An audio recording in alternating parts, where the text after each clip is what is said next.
What's going down, everybody? It's your boy, that guy, my high, tuning back in for another reaction. And this time we got scariest things that happen to school buses. I mean, aside from the bus driving off the road, or you know what I'm saying, like, I mean that's about like that's about as crazy as I feel like it could get in my brain. As far as my brain is like, it's just not. It won't let me think of anything worse, right? Like, school buses typically involve kids. No one wants to hurt kids. You know what I'm saying? If you do, you sick, and you just need to be taken off the planet anyway. But yeah, like my brain is like, nah, driving off the road, that's the worst thing that could happen. Don't even think of nothing else, anything worse. So let's just go ahead and see what they talking about. Let's just jump into this. Let's see. I don't know. July 15th, 1976, Chowchilla, California. A day that the town would like to forget forever. What? Chowchilla? Bro, I've been to California a bunch of times, and I swear, every time I hear about California, it's some other random country, some other random like city that I've never heard of that's being talked about. Like, how many cities are there in California for real? Like, I know here in Colorado, I know there's a few cities and stuff that are like in the state that I've never been to and possibly never heard of, but I feel like California's got a million of them, bro. I just had to throw that. It remains a part of its history. Chowchilla. At around 4 p.m., school bus driver Ed Ray was driving 26 students of Dairyland Elementary School home from a summer class trip to the Chowchilla Fairgrounds swimming pool. Ray was described as a humble rancher with a humble day job. Stocky, about 55 years old, a guy you would not want to pick a fight with, a guy who works with his hands and doesn't talk much. 55 years old. On this particular day, Ed's bus was rowdy, but the kids all loved him for his patience and reliability. The kids were all loud and excited after just having spent the afternoon swimming. Some of them were even singing, but when the bus turns onto Avenue 21, Ray sees a white Dodge van blocking the road with its door open. He tries to weave around the empty van when a guy in overalls with a pantyhose covering his face jumps out in front of the bus with a revolver. The man walks to the driver's side window and asks Ed, with no intimidation in his voice, "Would you open the door, please?" Ed opens it. Two more identically dressed figures jump in, one with a rifle, which is quickly pointed at Ed.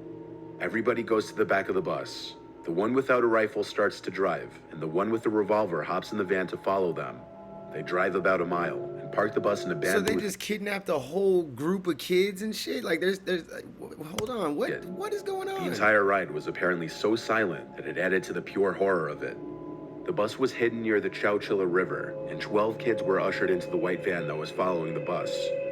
Ray and the other 14 kids. Like, that's taking the whole white van pedophile kidnapping situation to like a whole new extreme. It's like, you know what? Let's just work together. Like, instead of us each just, trying to get one kid apiece, like, let's just go ahead and steal the whole school bus full of kids. Like, bruh.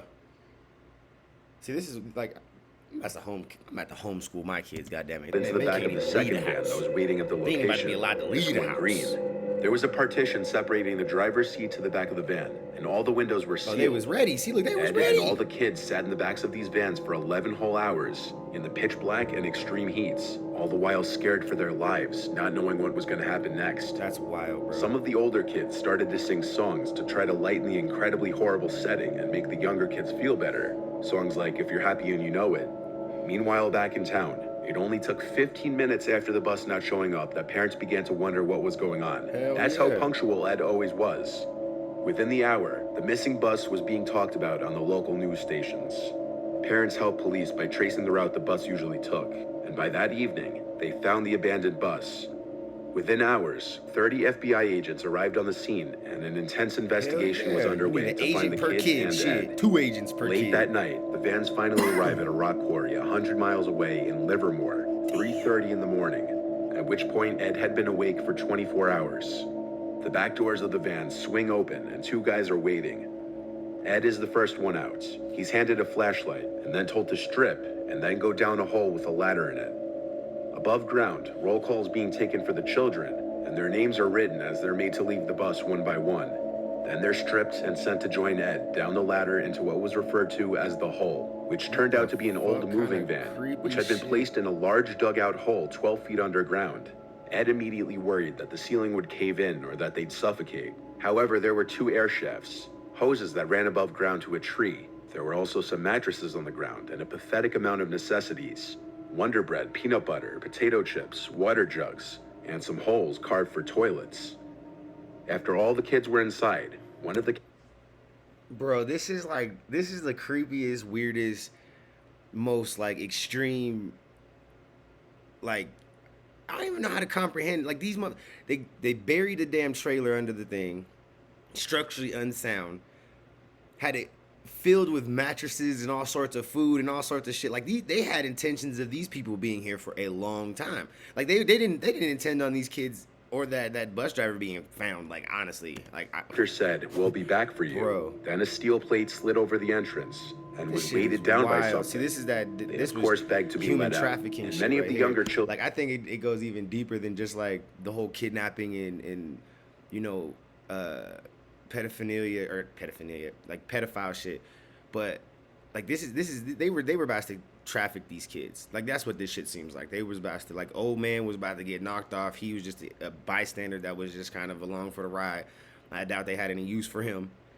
But to take that many kids and to sit there and be trying to make sure that they have food and water and they basically have the essentials to stay alive, like like you know what I'm saying? Like you had intentions on taking them over somewhere else, like to never be seen again type shit. What the fuck? Screamed.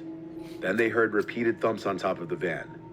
They couldn't see it, but their captors were shoveling dirt on top of the van, burying them alive. Panic ensued in the trailer when it was realized That's what was wild, happening. bro. Ed tried his best to keep everybody calm. Do? Ed and Michael Marshall, the oldest kid in the group, who was 14, started to push at the lid to try and open it, but it was pointless. So by now, Ed instructed everyone to eat and get some rest. 12 hours later, the food was all already consumed, and the ventilation system that was keeping the van cool stopped working, and the hot July air started to fill the tight space. On top of that, the roof of the van started to cave in, and Ed knew time was very limited. The survivors, Well, now that's- adults, they're buried recount that alive, around this like- time, as the walls and ceiling of the van were they caving didn't in even and have there it. was They no ate all food the left, food. that they That's were like starting everybody to was just realize they wouldn't likely make it out of this eating alive. because they was bored. Ed and didn't have Michael nothing else started to do. pile up the mattresses in the trailer to get to the roof, which had been covered with a heavy sheet of metal and weighted down with two 100-pound industrial batteries. After hours of effort, Ray and Michael wedged the lid open with a piece of wood and moved the batteries. They then dug away the remainder of the debris blocking the entrance. 16 hours after they had entered the van, the group emerged and walked to the quarry's guard shack, where a security guard called the police. Ed and the children were brought to a nearby jail, where they were fed and interviewed by police. So the captors were three men: Frederick Newall Woods, James Schoenfeld, and his brother Richard. I'm Frederick's sorry, they all family look owned like the quarry pedophiles, that the bro. van was They all buried look at. like some The creepy three ass men were serial finding killer ass themselves in motherfuckers, financial bro. struggles, so they planned to All three of them hijack the did. bus and demand a $5 million ransom to release the group. The men would flee when they saw the group escaped, though, but they were found after a 2-week manhunt. They were found guilty and sentenced to life with the possibility of parole. Money will make Richard people do Schoenfeld some was released in crazy shit, 2012, and James Schoenfeld was paroled on August 7th, 2015. Frederick Woods was denied parole 15 times because he owned the quarry. However, in March of this year, he was granted parole as well. Rightfully so, people of Chowchilla and people around the world were sickened at the fact that the three men who committed this kind of monstrous act could Facts. ever roam I'm the surprised streets again. I mean, I'm about to be honest with you. I'm surprised they made it through the whole process. You know what I'm saying? Like through the prison sentence. Like I figured somebody would have knocked them off. If Michael and Ed hadn't go stepped flex. up and dug the group out of that van, they likely would not have survived. Ed Ray died at 91 in May 17th of 2012, but he is still to this day remembered as a hero. Damn, that's wild. What you bro. just heard may perhaps be the most well-known near tragedy to happen to a school Like bus. as a parent, I don't even know what I would do, bro. Like I'm so happy like that everybody was okay, like nobody was hurt. Like that's one of those stories where it's just like they did what? You know what I'm saying? Like you really just are like infuriated with the fact that they did what they did, and you just want to see, I just want to see him get their ass beat. You know what I'm saying? Like severely, like how old boy got his ass beat for tackling Dave Chappelle. You know what I'm saying? Turned his arm into a chicken wing and shit. I was like, they fucked him up. Yeah, that's what happened. That's what needed to happen to those three dudes. You know what I'm saying? Somebody needed to, break some shit. They need to be wheelchair bound. You know what I mean? So they vulnerable at all times. You know what I'm saying? Just make them vulnerable at all times. You know what I mean? But Yeah, as a parent, it would just be terrifying, bro. That shit would be, that would just be, I'd be terrified. But anyways, let's go. Children. However, it's a big world, and there are unfortunately many other horrific events that don't end up on the news. Then Facts, that's true. 14-year-old Donald, who wished to have his last name left out, was a student at a high school in Virginia and a member of the school's band. The bus driver's name was Robert, but everyone called him Bob. Like Ed Ray, he also seemed to enjoy his job and enjoyed the company of the students he drove, albeit these students were a little older. On October 20th of 1995, Bob was driving a class of band students to and from their field trip. Donald was in this bus. The festival they went to ended late at night, around 10, and the drive back to the school where the students would be dropped off was a 45-minute drive away. The bus was on Route 58, a highway that runs through Virginia. Given the rural setting, there were basically no other cars on the road. But even when one car was relatively close to the back of the bus, it wasn't any cause for alarm at first. But when the car would start to... This is why I take my kids to and from school.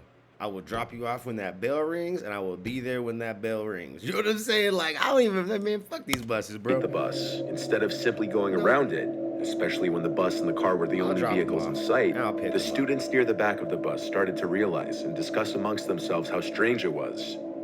Bob, the bus driver, would switch into the left lane to get the driver off his ass, and all the kids watched as the car floored it past the bus in the right lane. Some kids shouting things out the windows, to which the chaperone on the bus told the kids to knock it off. Donald recalls thinking the car was gone and it was just some aggressive late-night driver, when suddenly the bus slammed on the brakes so hard that everybody was slightly lifted from their seats, and there was an ear-piercing shriek from the brakes. The bus came to a halt on the middle of the highway, and Bob told everyone to remain calm. The bus went into reverse for a few moments, then back in drive to another halt. Bob shouted at everybody on board the bus to keep quiet and don't panic. And hearing those words made Donald, along with his friends he was sitting with, and every other student on the bus whisper amongst themselves nervously. There was shouting from outside the bus from multiple men's voices. Then the bus doors opened, and two men wearing black pullover masks armed with handguns came on board, yelling at everyone on the bus to shut up in response to a few students near the front screaming. One of the men with the guns announced to the entire bus to empty their wallets of all cash and take any jewelry off and to give it to them. They went row to row with their guns pointed at the kids, as each student took out their wallets and placed whatever small amounts of money broke high. They got on the bus and robbed a bunch of high school kids, bro. A bunch of band students. Like, this is like bullying to the ultimate, like, levels, bro. Like, how do you, like, what? You telling me they pulled over the bus to rob the bus full of high schools? Like, how much money did you expect these students to have living in a rural? Like, they didn't even need no money, bro. Students could be carrying in their wallets into the plastic bag the guy was holding, and the girls would take off their jewelry. Some students would scream as the gun was pointed in their faces, which would be a natural reaction for some. Donald described the moment he had a gun pointed at his head at 14 as emotionally traumatizing, that he felt his entire existence would end if he moved or looked at the guy the wrong way. The men didn't even make it to the back of the bus before they decided to leave in a hurry, most likely panicked that other cars would pass by and stop. The car floored it away down Route 58 with its lights off. Its license plates had been covered, indicating it was a planned attack, if the guns and masks weren't already indication enough. Facts. Everyone on board made it home okay. Just most of the students, as well as Bob and the chaperone, had been robbed. Unfortunately, bus robberies are a common thing though, and while most probably aren't caught on video, what you're about to see was. A school bus traveling along the N4 in Whitbank one Friday night this past February was attacked by armed robbers. The teachers did not know it at the time, but the robbers had laid out rocks on the highway, intending to cause damage to vehicles so that the drivers would stop and the robbers could steal from them at gunpoint. The bus was carrying 4 teachers and the driver.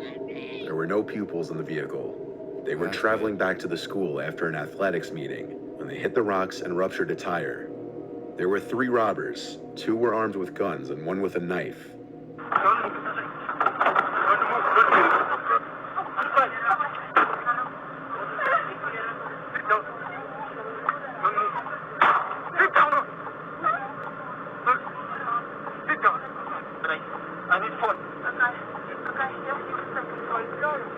Give me a phone.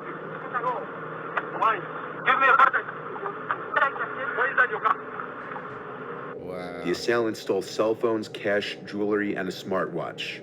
The bus driver was hit in the face with a gun and sustained a minor jaw injury, what do you think but that was teachers the and only students injury. have, bro? Like, that The is robbers the then fled the craziest thing scene, and eventually to a me to tow think truck that later you're about pulled to, over like, to assist. have this big One of the score teachers robbing borrowed the tow truck people's driver's cars phone and and shit, called her like, fiancé, who notified the buses of all authorities. things.